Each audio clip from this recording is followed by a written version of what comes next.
네, 오늘 사도행전 21장 15절부터 26절에 있는 말씀을 가지고 참된 관용이라고 하는 주제로 말씀 나누겠습니다. 지금은 이 관용, 톨러런스라고 하는 말 좀 덜 사용하는 것 같은데 몇 년 전까지만 해도 이 톨러런스, 관용이라고 하는 말 굉장히 많이 사용했어요. 언제 많이 사용했냐면은 우리가 동성애자들도 받아들여줘야 된다. 우리랑 뭐 다른 문화에 있는 사람도 받아들여줘야 된다. 우리랑 다른 삶의 기준을 갖고 있는 사람도 받아들여줘야 된다. 그런 톨러런스, 관용이라는 말을 많이 썼거든요. 근데 관용이라는 말은 굉장히 좋은 말이고 어차피 우리가 서로 모두가 같은 사람들이 없기 때문에 서로 화합해서 살아가야 된다는 말은 맞지만 과연 하나님께서 원하시는 참된 관용, true tolerance라는 것이 무엇인가? 우리가 생각해 봤을 때 오늘 바울이 보여준 모습을 통해서 그런 좋은 해답을 얻을 수 있을 것 같습니다. 그래서 그 제목을 true tolerance, 참된 관용이라고 적어봤습니다. 오늘 사도행전 21장 15절부터 26절에 있는 내용은 요약을 하자면은 이제 바울이 예루살렘에 가서 원래부터 예수님의 제자였던, 심지어 예수님의 이제 그 형제죠, 야고보, 예루살렘의 그 리더인 야고보와 다른 사도들을 다 만나서 이방에서 본인이 사도 바울이 전했던, 행했던 그런 복음의 소식들, 복음의 역사가 일어난 것들을 쉐어하고 하나님께 영광 돌리는 그러한 장면이 초반에 나오고, 그 다음에 이제 그 사도들이 걱정하기를 바울에 대한 안 좋은 소문이 지금 퍼졌으니 바울에게 이러한 행동을 하자 했던 것입니다. 거기에서 안 좋은 소문은 바울이 율법을 무시하는 자다, 특별히 할례를 하지 않아도 된다고 가르치는 자다, 그렇기 때문에 하나님의 율법 전체를 무시하는 자다라고 하는 거짓 소문이죠. 항상 거짓에는 진짜와 거짓이 섞여 있습니다. 그래서 그 말에는 진짜도 있고 거짓도 있는데 그 거짓 때문에 전체가 다 거짓이 되는 그런 상황이죠. 그래서 바울에게 너도 율법을 존중한다라고 하는 것을 그 유대인들에게, 여기서 말하는 유대인들은 유대인 크리스찬일 거예요. 유대인 크리스찬들에게 보여줘서 그들이 너를 싫어하지 않게 해보자, 이러한 얘기를 제시하게 됩니다. 그랬더니 바울이 거기에서 그걸 받아들이죠. 그렇게 하겠다 하고 그 행동을 하게 됩니다. 우리가 15절부터 20절을 보면은 형제라는 단어가 굉장히 많이 나오는데 제가 다시 한번 그 부분을 읽어보겠습니다. 21장 15절부터입니다. 이 여러 날 후에 행장을 준비하여 예루살렘으로 올라갈새 가이사랴의 몇 제자가 함께 가며 한 오랜 제자 구브로 사람 나손을 데리고 간다. 자, 여기에서 형제, 제자라는 단어가 나오죠. 예수님의 제자들과 함께 바울이 예루살렘으로 올라갑니다. 17절에 예루살렘에 이르니 형제들이 우리를 기꺼이 영접했다. 자, 여기에서 형제라는 단어, brother, brethren 이라는 단어가 나오게 되죠. 그리고 18절에 보시면은 이튿날, 다음 날에 바울이 함께 야고보에게로 들어가니 장로들도 다 있더라. 여기에서 말하는 장로들은 그 교회의 지도자들이었던 사도들을 말하고 있을 것입니다. 그 사도들과 다 같이 만나게 되었고, 그 다음에 한 일이 뭐죠? 19절에 바울이 문안하고 하나님의 자기의 봉사로 말미암아 이방 가운데서 하신 일을 낱낱이 고하니라. 바울이 그 장로들, 예수님의 본래 제자들이었던 그 사도들에게 인사를 하고 하나님께서 자신의 일을 통해서 이방 가운데서 하신 그 복음의 역사들, 이방인들이 예수님을 믿게 된 사역들을 다 말하게 됩니다. 그랬더니 그 얘기를 듣고 20절에 보면 그들이 모두 다 하나님께 영광을 돌렸다 되어 있습니다. 이 사람들이 이제 확실하게 인정을 한 거죠. 바울이 지금 전하는 예수 그리스도의 복음이 유대인들에게만 전해지는 것이 아니라 이제는 우리랑 전혀 상관이 없었던 지금 몇천 년 동안 상관이 없는 사람들이죠. 그 이방인들에게 다 전해졌고 정말로 그들이 믿게 되었구나. 그래서 하나님께 영광을 돌렸다라는 것입니다. 그러면서 그들이 20절에 이르되 형제여 이렇게 말합니다. brother 하고 그 사도들이 바울에게 형제여라고 말하고 있습니다. 이 부분을 통해서 우리가 형제라고 하는 단어를 좀 집중해 보기를 원합니다. 우리가 다 아담으로부터 태어났습니다. 여러분들 다 이것을 동의하시고 믿으신 줄 믿습니다. 우리가 위에 조상을 끝까지 올라가면 반드시 거기에는 사람이 있어야 되는데 그것은 아담이죠. 그래서 그렇게 생각하다 보면 우리는 결국은 멀 친척이라고도 말할 수 있는 것이죠. 너무 멀어서 친척은 아니겠지만은 어쨌든 아담의 피로써 섞여 있는 사람들입니다. 그래서 온 인류는 하나님께서 만드신 창조물들이죠. 그럼에도 불구하고 모든 인류가 하나님을 아버지라고 부르지는 않습니다. 현재 그것이 사실이잖아요. 누군가 길 가는 사람에게 하나님이 당신의 아버지입니까? 아닌데요? 라고 말할 것 아니겠습니까? 왜 그렇습니까? 하나님이 그 사람을 만드셨는데도 불구하고 아니라고 말하는 것은 그것을 믿지 않기 때문에 그렇습니다. 그런데 심지어 믿는다고 하더라도 나는 신이 있다라고 믿고 사람은 신으로부터 나왔다라는 것을 믿는다고 하더라도 하나님이 당신의 아버지입니까? 그러면 아버지 아닌데요? 라고 말할 것입니다. 그 이유는 하나님이 그의 아버지가 실제로 아니기 때문에 그렇습니다. 그런데 저와 여러분들은 하나님 아버지라고 기도하고 있습니다.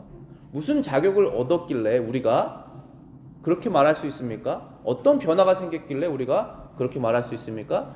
예수 그리스도의 복음을 듣고 예수님을 통해서 우리가 하나님께 입양될 수 있다는 사실, 죄 용서를 받을 수 있다는 사실을 믿었기 때문에 이제는 아버지라고 부를 수 있게 된 것입니다. 그래서 아버지라고 부르는 사람들이 하나님의 집안 사람들이 된 것이고, 그래서 그들을 형제 자매라고 부르게 되는 것이죠. 그래서 성경에서는 그리스도 안에 있는 사람과 그리스도 밖에 있는 사람을 구분을 하죠. 이제는 구분 방법이 그것밖에 없어요. 예전에는 유대인과 이방인으로 구분을 했었습니다. 근데 이제는 그리스도 안에 있거나 그리스도 밖에 있거나로 구분을 하는 것입니다. 그래서 그리스도 안에 있는 믿음을 얻은 사람들이 하나님 한 분을 아버지라고 부르기 때문에 그 모두는 다 하나님 안에서 그리스도 안에서 형제가 된 것입니다. 전혀 피부색이 달라도, 언어가 전혀 달라도, 문화가 달라도, 먹는 음식이 달라도 예수 그리스도를 믿고 하나님을, 성경에 말하는 그 하나님을 아버지라고 부르면 그 사람의 참 신앙을 통해서 우리는 그를 형제라고 말하게 되는 것이죠. 그래서 지금 이 사도들, 예수님과 3년 동안 같이 생활했던 이 사도들이 특별한 지위를 받아서 사도가 되어 있지 않습니까? 이 사도들이 예전에는 교회를 핍박했던 이 바울을 이제는 형제여라고 부르는 것이죠.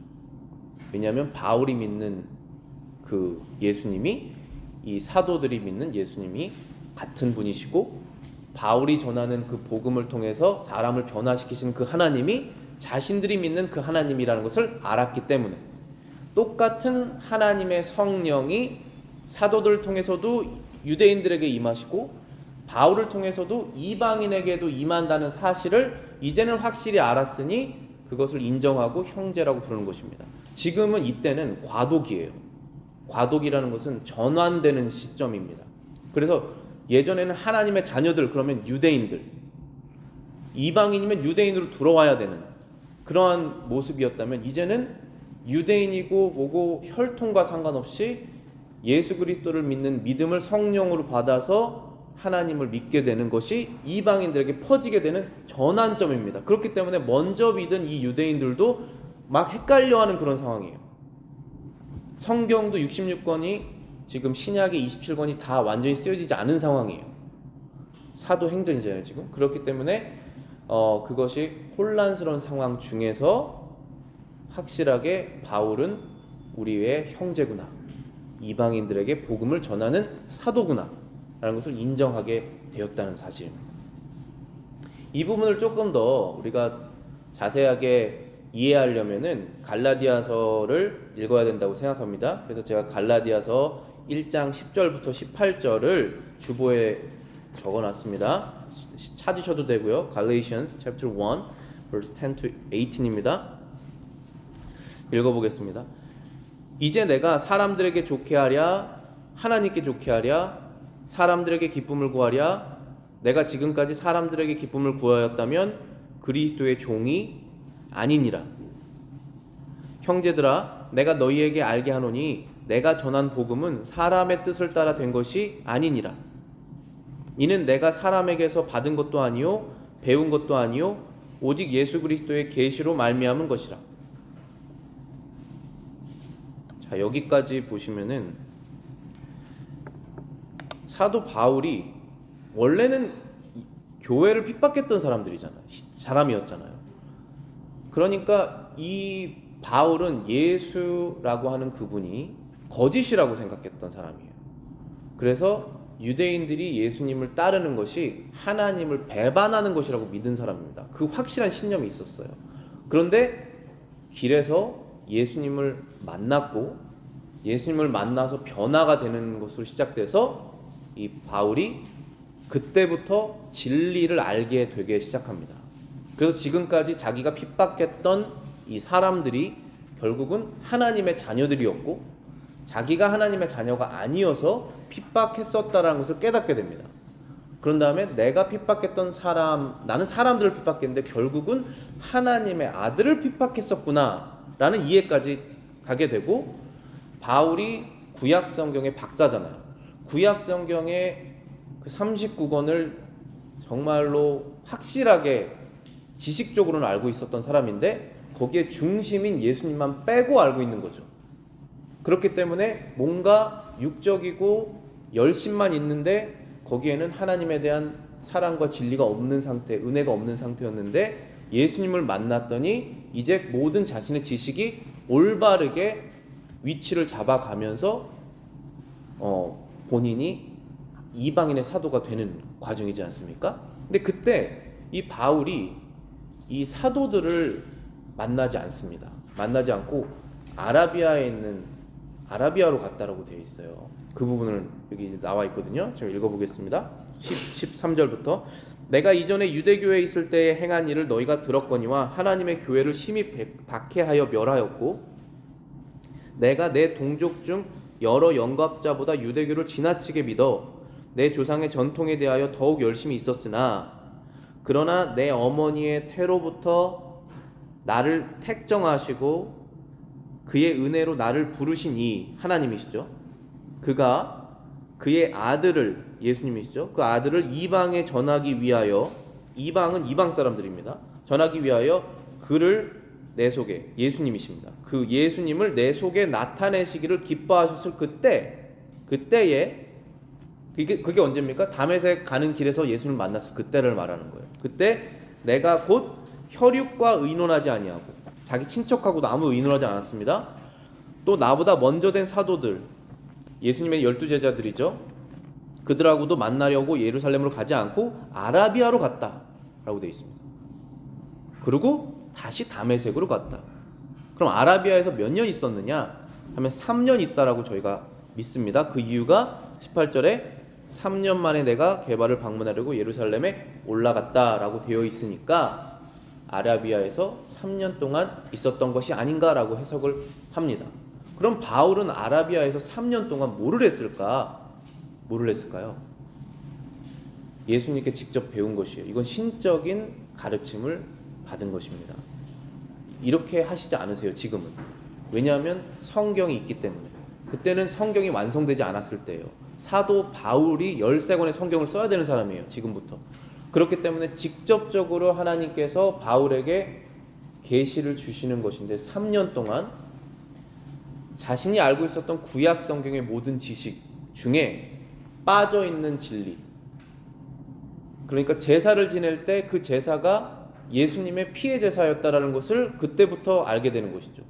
절기가 이렇게 확실하게 절기를 했던 것이 결국 예수님의 태어나심과 예수님의 승천하심과 이러한 모든 것들이 연결되는 것이구나. 하나님께서 이러한 상징을 주셨던 그 언약궤, 지성소 이런 모든 것들 다 그 하나님께서 예수님 때문에 하신 것이구나라는 그런 올바른 지식들이 다 매치가 됐겠죠.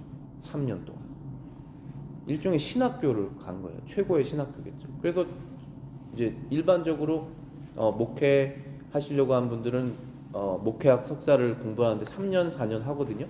그때 자신이 갖고 있었던 성경 지식이 더 확실하게 체계화되는 것이죠. 그때 그러한 과정을 지금 바울이 겪은 거예요.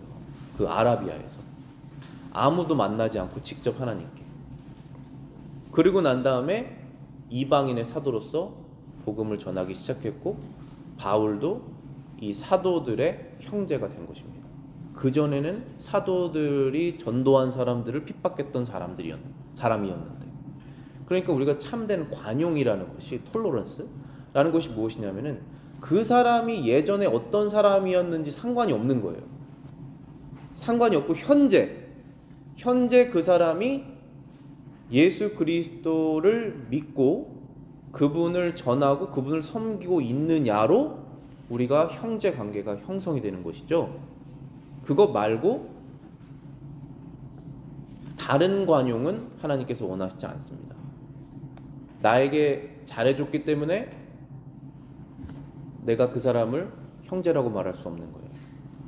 나에게 큰 도움을 줬기 때문에 내가 그 사람을 형제라고 말할 수 없습니다. 이웃을 사랑하는 것과는 다른 얘기예요.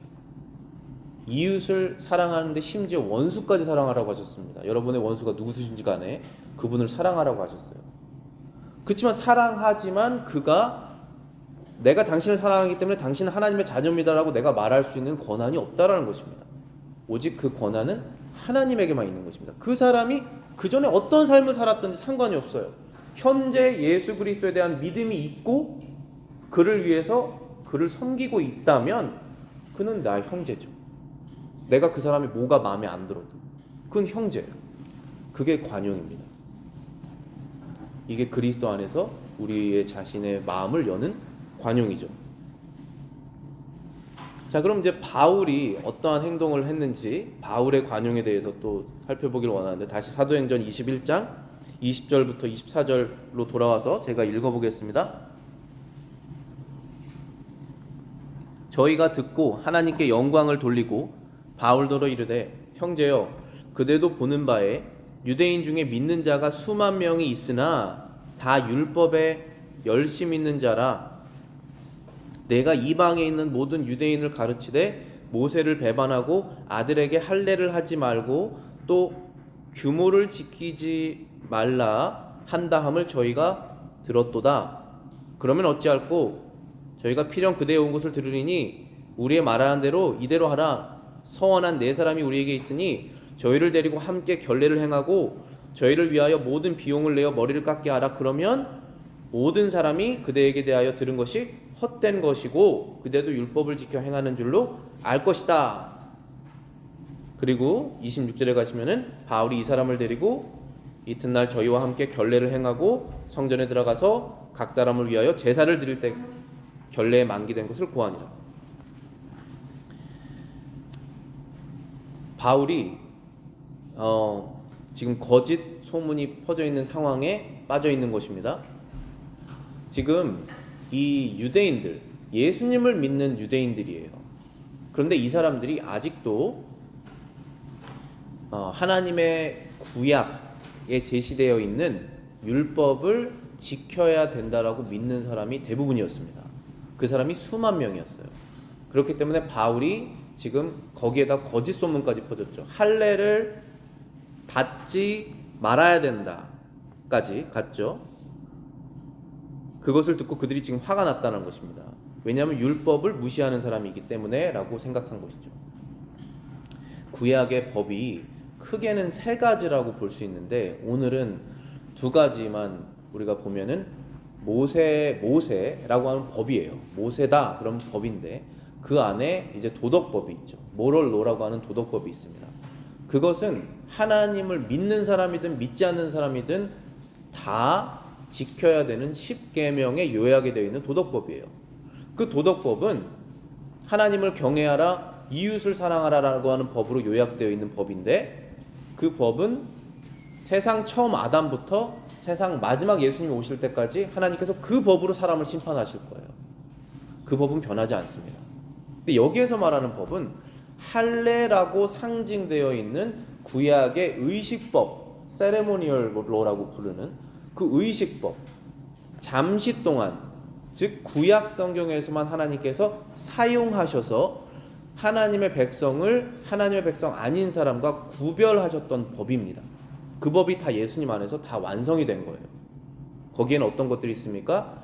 지금 대표적으로 말했던 할례, 그리고 제사, 절기, 이런 것들 있죠. 그것을 이제는 해도 되고 하지 않아도 되는 법으로 바뀌었습니다.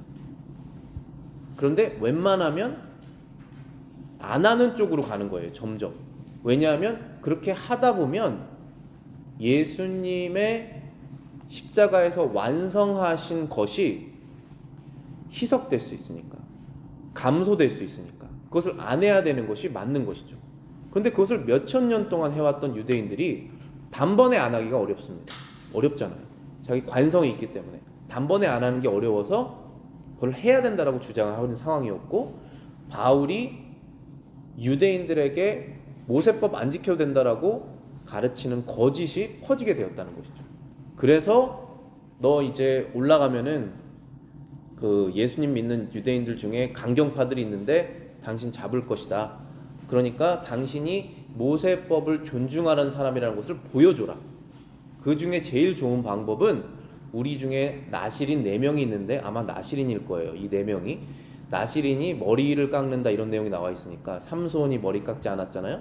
그런 것처럼 그 4명이 있는데 그 사람이 이제 소원을 드리고 제사를 드릴 것인데, 그 제사 드릴 때 큰 돈이 들거든요. 그 돈을 당신이 지불해라. 그러면 당신이 모세법을 아직도 리스펙트, 공경하는 사람인 줄 알 것이다. 그래서 당신이 안전하게 될 것이다. 이렇게 한 거예요. 그럼 여기에서 바울이 무슨 그런 얘기를 해? 그거 다 끝난 거 아니야? 이렇게 얘기할 수 있죠. 그거 이제 다 끝났고 그 사람들도 배워야지. 이렇게 할 수 있는 거예요. 근데 바울은 그걸 받아들였어요. 이게 뭐냐 하면 관용이에요. 바울이 안 받아들일 수도 있었어요. 바울이 얼마나 성격이 강했던 사람이었겠습니까? 사람 막 잡아서 핍박하고 그런 사람이었는데, 근데 이제는 자기가 그거를 마치 스폰지처럼 그걸 쫙 받아들였어요. 그렇게 하겠습니다 하고 그렇게 했습니다. 이건 어디서 나왔느냐 하면은, 이 바울이 이제 예수님을 만났기 때문에 이런 사람이 된 거예요. 예전 같으면 뭘 그런 소리를 하고 있어? 이렇게 했을 거란 말이에요, 분명히. 그런데 이제는 그 나를 핍박하려고 하는 거짓 소문에 사로잡혀 있는 그 사람들을 불쌍하게 생각해서 내가 그거 할 수 있다 라고 선택을 한 거예요. 그거를 자발적으로. 누구를 위해서? 하나님을 위해서. 자기를 구원하신 예수님을 위해서. 그리고 그 무식한 사람들이, 신앙이 어린 사람들이 자신의 이 관용을 통해서, 희생이죠. 희생을 통해서 자신처럼 예수님을 믿게 할 수 있도록.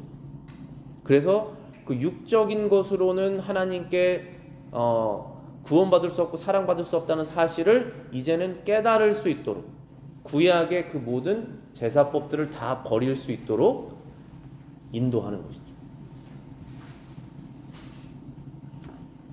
그게 바로 그 부분이에요. 마태복음 5장 11절에 예수님께서 말씀하십니다. 나로 말미암아 너희를 욕하고 박해하고 거짓으로 너희를 거슬려 모든 악한 말을 할 때에는 너희에게 복이 있도다. 우리가 예수님을 정말 잘 믿기도 어렵지만 잘 믿었을 때 따라오는 축복이 있는 것 반면에, 잘 따랐을 때 박해가 옵니다. 그래서 뭐야, 이거 예수님 따르면은 뭐 좋은 일 있다고 그랬는데 박해가 와? 해서 그거 버리고 가는 사람이 있어요? 그럼 그게 참된 믿음이 아니라는 것이 드러나는 것이잖아요. 그래서 이 박해가 와도 주님께서 예수님 이름을 따랐을 때 박해가 오는 사람들 그거 잘 받으면 복이 있다라고 말씀하셨으니까 그걸 따라야지 하면서 또 가는 것이죠. 그게 크리스찬의 삶이에요, 이 땅에서. 근데 그 모습을 바울이 지금 따르고 있습니다. 왜냐하면 예수님께서 먼저 그것을 보이셨기 때문에 그런 것이에요. 빌립보서 2장 5절 8절에 너희 안에 이 마음을 품으라 곧 그리스도 예수의 마음이니 그는 근본 하나님의 본체시나 원래 하나님이시라는 거예요, 예수님께서. 그런데 하나님과 동등됨을 취할 것을 여기지 아니하시고 오히려 자기를 비워서 종의 형체를 가지고 사람과 같이 되셨다. 사람의 모양으로 나타나사 자기를 낮추시고 죽기까지 복종하셨으니 십자가에 죽으심이니라. 자신의 권리를 포기하는 것이 지금 관용이에요. 자신이 마땅히 할 수 있는 것인데 그거를 안 합니다. 다른 사람을 위해서. 그게 관용이에요. 그런데 바울이 지금 그것을 누구에게 배웠느냐? 자기 선생님한테 배운 거예요. 그것은 자신의 주인이자 구원자인 예수님께 배운 것입니다. 그분보다 더 할 수가 없어요. 우리가 하나님이시면서 모든 것을 버리시고 사람으로 오신 그 겸손하심, 휴밀리에이션, 그것을 바울이 지금 따른 것입니다. 바울이 그래서 이 복음을 전할 때에 그 원칙이 있어요. 그 원칙은 아주 쉽게 말하면은 하나님께서 싫어하시지 않는 한, 하나님께서 죄라고 생각하시지 않는 한, 내가 저 사람과 최대한 비슷하게 내가 변할 것이다. 쉽게 말하면 그거예요. 내가 죄 짓지 않는 선에서 내가 하기 싫은 거 다 한다. 저 사람을 위해서. 저 사람이 어떤 사람이면 그 사람하고 비슷하게 하고 이 사람이 어떤 사람이면 이 사람하고 비슷하게 한다는 거예요. 죄 짓지 않는 선에서. 그래서 그 사람도 나처럼 구원받을 수 있도록. 이게 바울의 전략이고 자신의 마음가짐입니다. 그게 고린도전서에 써 있어요. 고린도전서 9장 19절부터 27절입니다. 23절까지입니다. 제가 읽어보겠습니다. 내가 모든 사람에게 자유로우나 스스로 모르는 사람에게 종이 된 것은 더 많은 사람을 얻고자 함이라. 유대인들에게 내가 유대인과 같이 된 것은 유대인들을 얻고자 함이요 율법 아래 있는 자들에게는 내가 율법 아래 있지 아니하나 율법 아래 있는 자 같이 된 것은 율법 아래 있는 자들을 얻고자 함이요 율법 없는 자에게 내가 하나님께는 율법 없는 자가 아니요 도리어 그리스도의 율법 아래 있는 자이나 율법 없는 자와 같이 된 것은 율법 없는 자들을 얻고자 함이라. 약한 자들에게는 내가 약한 자와 같이 된 것은 약한 자들을 얻고자 함이요 내가 여러 사람에게 여러 모습이 된 것은 아무쪼록 몇 사람이라도 구원하고자 함이니 내가 복음을 위하여 모든 것을 행함은 복음에 참여하고자 함이라.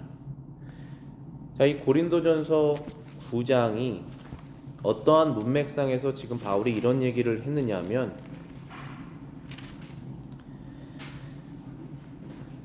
자기를 부정하고 하나님을 섬긴다. 내가 가지고 있는 권리를 쓰지 않고 하나님을 섬긴다라고 하는 그런 문맥상에서 이런 말씀을 하신 거예요. 이게 율법이 있는 자 안에서 율법이 없는 자 이렇게 헷갈리실 수가 있는데 쉽게 말하면 이방인들은 율법이 없는 자들이잖아요. 이방인들은 하나님의 율법 없이 살았던 사람입니다. 이방인들에게는 이방인처럼 행동하고 율법 아래 있는 자가 누굽니까? 유대인들이죠. 유대인들에게는 유대인들처럼 행동한다는 것입니다. 비록 내가 유대인이 그렇게 사로잡혀 있는 율법에서 자유로운 사람이지만 마치 자유롭지 않은 유대인들처럼 행동한다는 것이죠. 그리고 율법이 전혀 없이 살았던 이방인들에게도 섞일 수 있을 정도로 하나님께서 금지하신 법이 아니면 나를 부정하고 그들처럼 될 것이다. 그래서 유대인이든 헬라인이든 하나님의 자녀들을 하나님께로 구원할 수 있도록 그걸 하겠다라고 저희가 선포한 것이잖아요. 그래서 그 선포한 대로 서원을 하는 것이에요. 제사 드린 것입니다. 제사 끝났습니다. 지금 이 상황에서 제사가 끝난 거예요. 제사를 드리면 오히려 예수 그리스도의 그 죽으심이 무가치해진다. 절대 드리면 안 된다라고 말할 수 있는 상황이에요. 그런데 아직 그걸 받아들이지 못하기 때문에 받아들일 수 있는 상황이 될 때까지 바울이 참고 기다리겠다라고 얘기를 한 것이죠. 그렇다고 해서 죄는 아니에요. 이것은 죄는 아니었어요. 근데 여기에서 할례라는 것을 굉장히 반복적으로 사도행전에서 말할 수밖에 없는 것이 구약의 의식법의 상징이 할례이고 신약의 의식법, 신약도 의식법이 있습니다. 신약도 의식법이 아주 간소하게 딱 두 가지밖에 없잖아요. 세례와 성찬. 이것은 의식, 세레모니예요. 세레모니. 그러니까 우리가 행동으로서 보여드리는 것입니다. 그것을 하지 않으면 죄가 되는 거예요. 그런데 왜 빵과 포도주 먹지 않으면 죄가 되지? 그걸 하나님께서 정하셨기 때문에 죄가 된 것입니다. 그것은 도덕법이랑은 달라요. 왜 거짓말하면 죄가 되지? 그것은 원래 나쁜 거니까 죄가 되는 것이죠. 그런데 의식법은 하나님께서 정하셨기 때문에 그때에 하지 않으면 죄가 되는 것이에요. 그래서 우리가 천국에 갔을 때 거짓말하면 죄가 되겠죠? 거짓말 아무도 안 하겠지만, 그래서 그 도덕법이 살아있는 것이고 영원한 것이고 영원한 영속성이 있는 것이고, 천국에서는 성찬하지 않잖아요. 예수님을 눈과 눈으로 보고 있는데 왜 우리의 믿음이 성찬을 통해서 강해질 필요가 뭐가 있습니까? 없잖아요. 주님이 오실 때까지만 하라고 그랬잖아요. 그러니까 의식법이라는 것은 정해진 기간 동안에만 죄가 되고 죄가 안 되는 그러한 구속성이 있는 것이잖아요. 그런데 이제 할례라는 것은 구약의 의식법을 가장 대표적으로 상징하는 것이기 때문에 계속 그걸 얘기를 하는 거예요. 이 사람들이 거기에서 지금 벗어나고 있지 못한 상황입니다. 근데 바울이 관용을 가지고 지혜를 가지고 이 할례에 대해서 대했던 장면이 몇 가지가 있는데, 그 중에 하나가 디모데를 할례하게 한 일이에요. 한번 읽어보겠습니다. 사도행전 16장 1절부터 5절입니다. 바울이 더베와 루스드라의 이름에 거기서 디모데라 하는 제자가 있으니 그 어머니는 믿는 유대의 여자요 아버지는 헬라인이라. 디모데는 루스드라와 이고니오에 있는 형제들에게 칭찬받는 자니 바울이 그를 데리고 떠나고자 할새 그 지역에 있는 유대인으로 말미암아 그를 데려다가 할례를 행하니 이는 그 사람들이 그의 아버지는 헬라인인 줄을 다 알미라. 유대인들을 전도하려고 가는데 자신의 가장 양아들처럼 자기가 신뢰하고 사랑하는 디모데, 신앙이 좋은 디모데를 데려가려고 했더니 유대인들이 손가락질 할 거라는 거예요. 디모데, 저 사람 아버지는 헬라인 아니야? 그럼 하나님의 율법하고 관계가 있겠어? 저 사람 혈통이 지금 벌써 다르잖아 하면서 색안경을 낄 것이기 때문에 디모데를 할례를 시켜서 안 해도 되는 거예요. 지금 끝났습니다. 의식법이. 그런데 할례를 시켜서 유대인들을 더 잘 전도하려고 그렇게 했다는 것이죠. 이게 관용이죠. 자신의 권리를 포기한 거예요.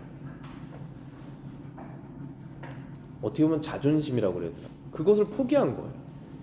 그래서 그 사람들을 얻으려고 간 것입니다. 근데 여기에서 우리가 참된 관용이라는 것을 얘기하고 있는데, 참된 관용은 죄를 지면서까지 그 사람을 받아들이는 것이 아니에요. 하나님께서 원하시지 않는 관용이 지금 교회에 많이 퍼져 있잖아요. 그런 사람들 다 받아들이면서 자신의 법까지 바꿔요. 도덕법까지 바꾸면서 받아들이는. 그리고 성경이 분명히 말하고 있는데 사실은 그것이 아니었어. 그건 너무 옛날에 말한 것이니까 지금은 이렇게 바꿔야 되려 해서 바꾸지 말아야 될 법을 바꾸면서 그 사람들이든지 모든 잘못된 것들을 받아들이고 있잖아요. 그것이 잘못된 관용이라는 것이죠. 그래서 우리가 뱀처럼 지혜롭고 비둘기처럼 순결하라고 한 것이 세상에 여러 가지 유혹을 다 줘도 너무 순결하기 때문에, 하나님을 사랑하는 마음이 크기 때문에 그거를 유혹을 당하지 말라는 거예요. 동시에 마귀의 이 계략은 너무나 간교하기 때문에 좋은 거를 말하면서 나쁜 게 쓱 들어오기 때문에 그거를 구분하게 뱀처럼 지혜로우라고 말한 것입니다. 그래서 이 바울이 또 다른 케이스에서는 할례를 행하지 않는 경우가 있어요. 자신의 제자 중에서. 그게 바로 디도죠. 디도는 할례를 행하지 않았어요. 그 부분 제가 읽어보겠습니다. 갈라디아서 2장 1절부터 5절입니다. 14년 후에 내가 바나바와 함께 디도를 데리고 다시 예루살렘으로 올라갔더니 계시를 따라 올라가 내가 이방 가운데서 전파하는 복음을 그들에게 제시하되 유력한 자들에게 사사로이 한 것은 내가 다름질하는 것이나 다름질하는 것이 헛되지 않게 하려 함이라. 그러나 나와 함께 있는 헬라인 디도까지도 억지로 할례를 받게 하지 아니하였으니